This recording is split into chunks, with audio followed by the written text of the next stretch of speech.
right? You've heard that. You guys have heard that before, right? So it's great to see everybody back. Last week, as promised, I was here. I said I was going to be here if anybody else showed up. Nobody else showed up. And so I reported to headquarters that we had one for the Sunday service. And one is better than canceling the service. But the next step is, we need to have like a Zoom. We could have a Zoom meeting by Zoom. We can do that. We have the technology, and so it's something for the future. I have to say a word about the big game. Okay. Carolina Carolina came back to beat Duke. Yes. And since we're in, yeah, that's basketball. Yeah. Oh, is there a game today? All I know is that on the SR2 website they said today was going to be a Super Sunday. So I think in many ways. And the title of today's message, Must We Suffer? I got an early answer to that. I sent Reverend Randy Francis is in charge of affairs or for the administrative things for SR2 for our region, and I asked him, if I send you the name of the message, Must We Suffer, will it be included in the newsletter today? And he said yes and yes. Yes and yes. Did we get it? Yeah, it will be included, and we will suffer. Yeah, we must suffer. Okay. But Ryoko asked me about the content of today's message, and so I gave her I didn't want to give her the whole message, so I just gave her what do you call it? Overview. Yeah, what's the other word? Synopsis. I gave her the synopsis, and the synopsis was, the course of faith, the path of faith, it's the path to meet God. And God is the source of what? God is the source of love. So it's the path of learning how to love God and how to love each other and how to love ourselves. And that requires putting ourselves out there to be hurt, right? When rejected. So yes, we must suffer, but it's also the path of joy, right? So it's a little bit of both. So if you don't catch anything else, that's the main point. And I was worried about the future of our church. Does anyone else worry about the future of our movement? Am I the only one? I'm the only one? You don't worry about it. I was worried about the future of our movement because I've invested so much of my life in it, right? But then when I go on Zoom calls, national level Zoom calls, and I see the young people on these calls, I'm really encouraged. I really like what I see. And I don't know if it's President Dunkley that's assembled this collection of this dream team of young leaders, or if they just stepped up on their own. But people like Tal Zor and now Kimi, and who are some others? Joshua Holmes. Who? Kayleigh Moffett. Who else? The guy in Chicago, Ivanja. Okay. Yes. Anybody else? There's many. Denthew, Resfred, Robert N. Abendroth is in Indiana. Ilya and Diane Hack, right? These guys are great. Dr. Ashiel, he's young, right? How about locally? Anybody come to mind? Jean Honeycutt, okay. Coco and Mignon, yes. Who else? Benji?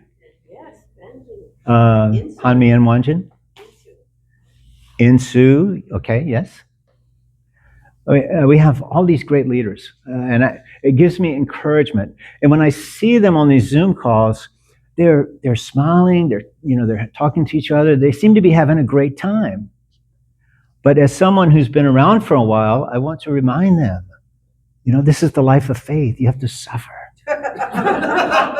You have to apologize. You have to grovel. You have to wear old clothes and hold your head down, right? Is that not true? Stop having fun, you guys.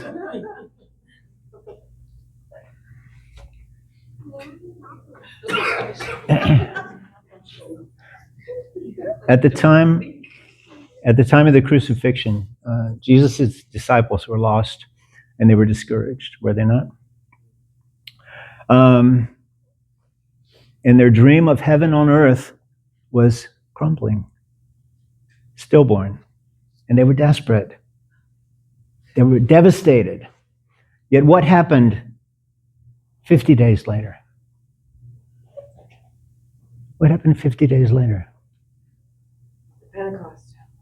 The Pentecost. And penta means 5, right? Like Pentagon. 50 days, not 50 years, 50 days later, they experienced the Pentecost when they were meeting with young Christians, and they came out on the street after the service, and they were so happy that people thought they were drunk.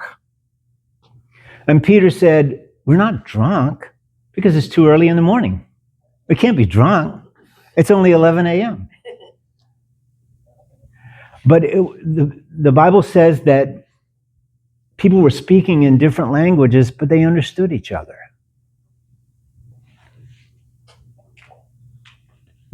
How did they go from the bottom to the very high place of joy in such a short time? How did that happen?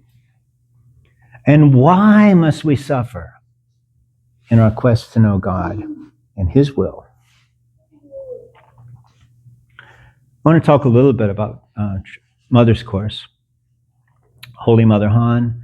We know that we don't know the details so well, but we know that in the first years of the marriage with True Father, Father was training her.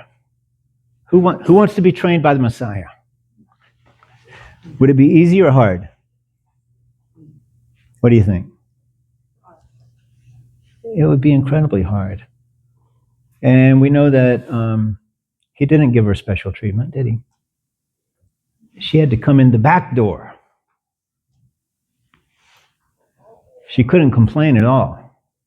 In fact, she had told God, tell me your will and I would just do it. She couldn't complain. She already told God whatever course he had in mind for her. She was the obedient servant. So it was a really hard time. And this is what Mother says about that time in her life. She was 17 years old.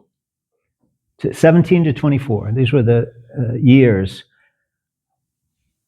If I had experienced only the joys of heaven, I would not have been able to deeply appreciate the taste of life in the kingdom of heaven. Therefore, I wouldn't be grateful for it. Experiences of hell are the most precious, for they will guide you to feel God's grace. I had to travel even to the very bottom of hell and experience its bitter taste. Countless times I said, I do not have the strength to continue on this difficult path anymore. I absolutely cannot take another step. It's impossible. God, why are you telling me to go this path? I was required to have endurance and determination. I needed to have truly unwavering faith that would never fray. These qualities, I believe, are what made me who I am today. You must absolutely anticipate that you will also travel to the rock bottom of hell, to the dungeons of hell. But I can assure you that these experiences are truly the most precious, for they will guide you to feel God's grace.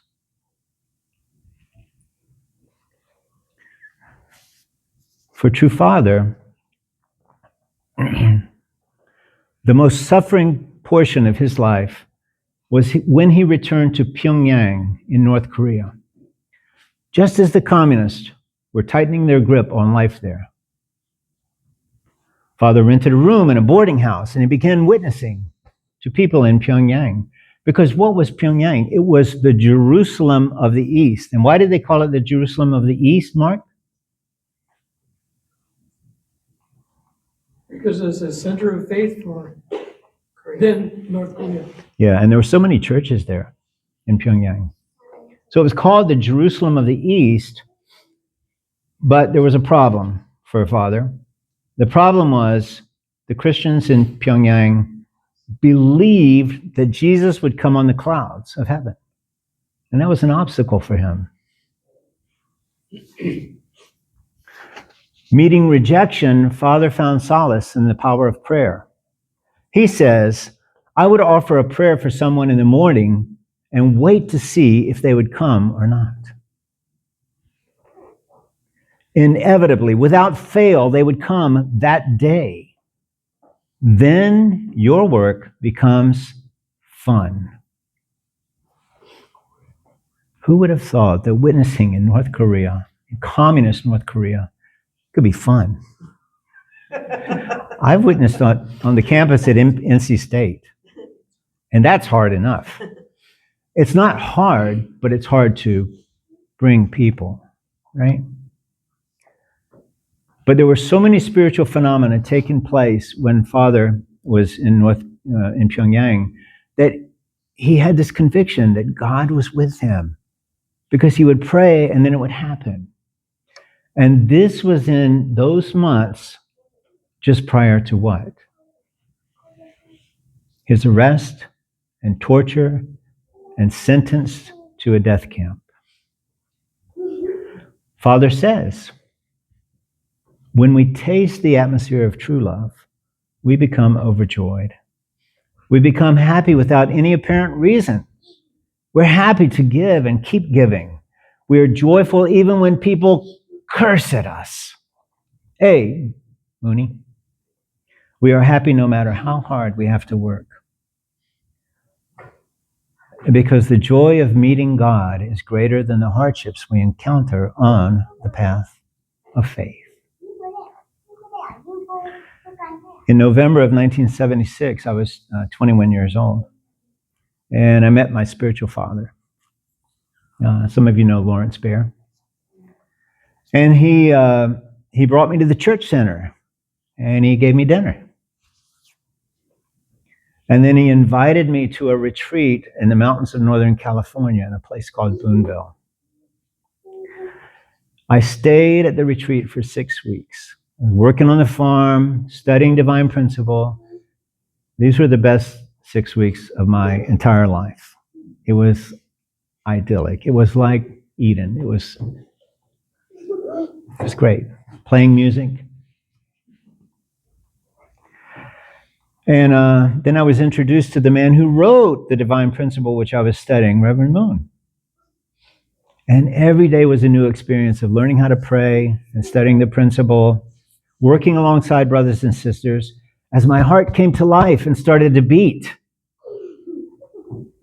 We laughed, we cried, we talked late into the night, and then we got up early the next morning. But soon it was time to put my newfound faith into action.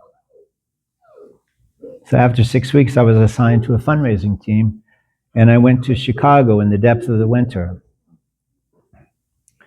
And I was on MFT for a while. I was on the fundraising team for a while. And then in 1979 was the most difficult time, the darkest days of my life. And we were fundraising in Chicago, record cold temperatures, there was record snowfall. There was so much snow that they would put the snow into trucks and they would take it out of the city. And so we were fundraising like 24 hours sometimes. We would fundraise overnight. We wouldn't even go back to the center. We wouldn't even change our clothes. We wouldn't even take a shower. And so I was so tired at 2 a.m. that I fundraised to one of these truck drivers. He was just taking snow out of the city. And I said, I'm cold, I'm tired, could I just take a nap in your cab for a little bit? This is 2 a.m. I think I was outside of White Castle. And he said, sure, climb on in. And I passed out for several hours until the sun started to come up. And then he said, son, I'm getting off work now, and you're gonna have to let you out. On top of that, the Japanese leaders in Chicago were pushing us, can I use the word mercilessly?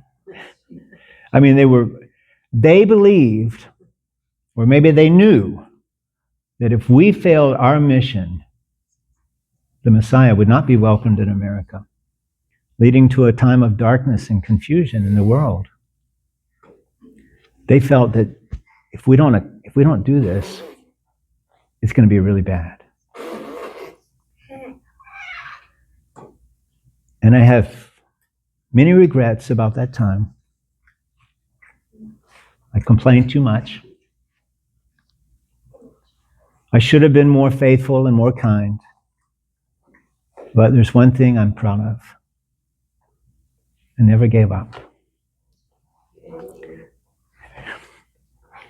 I stood strong beside those brothers and sisters who sacrificed everything to bring the good news of the returning Lord to the people of Chicago.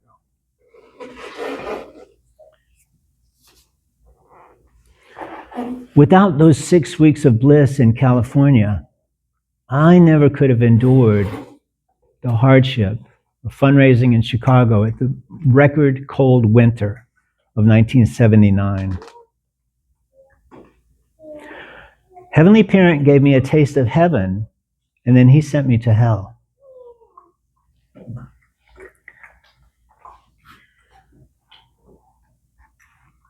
When Father went to North Korea to build a new church, initially, he had so much spiritual revelation and people coming. God gave him a taste of heaven. And then he sent Father to hell. When Jesus came into Jerusalem on Palm Sunday, the people lined the streets and threw palm fronds in the street for him to walk on. God gave Jesus a taste of heaven, and then he sent him to the cross.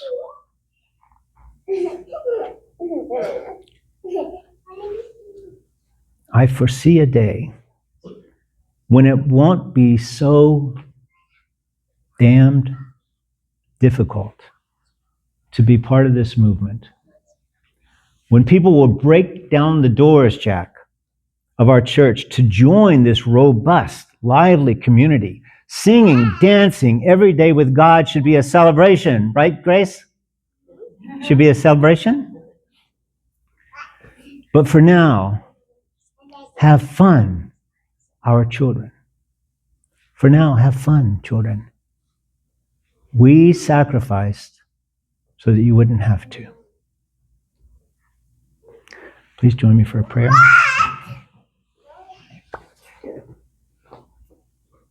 Heavenly Parent, you sacrificed so much for us to be here today. Your chosen people were persecuted, martyred, but they stood strong because they knew what we know. This is the right path. This is the path of restoration for us and for all mankind. This is the path to peace. This is the path which we must walk and suffer and find incredible joy and love. And we will never give up. We started it. We're not going to stop until we finish. We gladly would go into the prison alongside True Mother because we know that at the end of the road, you are waiting for us.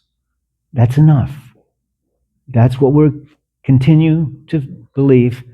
And we will fight through every obstacle because just like true parents, we pledged ourselves that we would give our lives for your sake, for your love, for your truth. And we will do it, and we will claim the right to your kingdom of heaven on earth as our inheritance. Thank you, dear parent. We pray in the name of Blessed Central Families attending Holy Mother Han. Jude. Okay, thank you.